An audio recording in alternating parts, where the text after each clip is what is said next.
what is really in your juice. Meriden Zerner is a registered dietitian and a trainer at Cooper Fitness Center, and she's going to help us really figure this whole thing out, because a lot of things that you may think are healthy are in fact not.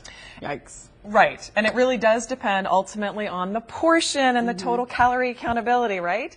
But I'd love to start, if I may, with what we call like the 100% juice. So I think sometimes we see 100% juice, or we see the words natural or organic, and we're thinking, oh, it's a health food. But you know what it really is? You're looking at a glass of basically really high sugar, really high calorie, low protein, and pretty much a recipe for weight gain. Liquid calories are really the #1 contributor to weight gain in terms of everything that we do take in as a nation. Now this little glass right here, this is 100% juice, which by the way, it will say that it is citrus, mango, pineapple, but the #1 ingredient on the back, apple juice. Which is a filler. Which is a filler. And it's inexpensive, so that's why. So this would be maybe a standard pour for, you know, a juice glass, but that's going to be more than a cup. You can tell I have kids because it's a Winnie the Pooh measurer.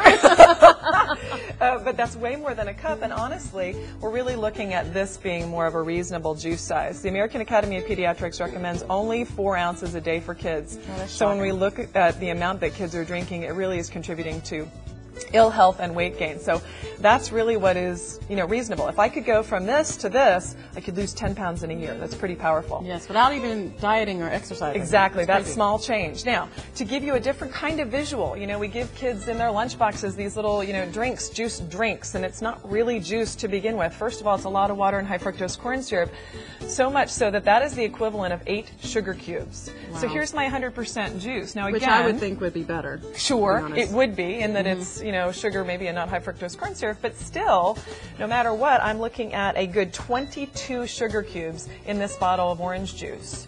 And you don't get the fullness, so you're still going to eat that much more later on in the day.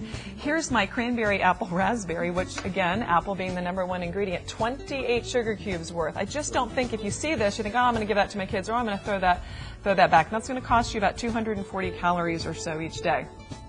Yikes. Here we go with kind of a blueberry pomegranate. And again, if you were to buy a bottle of juice that was truly just blueberry pomegranate, it might cost you like $18. Yikes. So this was kind of a $3.99er, but the #1 ingredient here after water is apple juice. So that would be a big helper. When you flip around and you look at the label, it is a filler. Minimal nutrient value in apple juice. Lots of cavities come from that, and mostly we get weight gain. Okay, I'm really interested in this next thing, because you see this naked juice all the time and these other types of things in the refrigerator section of the grocery stores, and you think, man, that has to be healthy. It looks very organic, so obviously that would make it healthy. There is fruit on the front of the bottle, and it is, but again, even here where I see all these berries and it's called red raspberry, the #1 ingredient is, you guessed it, apple juice. Okay, so all said and done, if you're somebody who's never ever going to eat a fruit or a vegetable, first of all, you could come see your friendly dietitian, because we can help. But you know, I could give you a serving of that, but it's going to be, again, a really small serving. Otherwise, we've got weight gain. Same with this, Nikki? Same with this. Oh my gosh. You know, in terms of calories, it's pretty overwhelming. The other interesting thing is we have faux fiber in a lot of these things. You get 0 fiber in your juices, which of course you ate the actual fruit, you get the fiber, which helps in weight loss. So here they've added something called Fibersol, which is a fake fiber, which may look nice on the label, but guess what? It lends itself to a lot of gas and bloating and occasionally diarrhea. Sorry, it's a little early for that, I know, but just want to tell it like it is. Well, Meriden, we're running out of time, but quickly, these are nothing resembling in nature. I sadly drink these every day. So. Well, if it means you'll drink more water, I'm kind of okay with it. They do have artificial colors in them, which lend themselves to attention deficit. Maybe that's more relevant for kids or maybe adults with extraordinary attention issues, but water's your best bet. 100% real juice, but really portion accountable. Cannot get away from the water. Thank you so much for that. I know that was an education for a lot of us.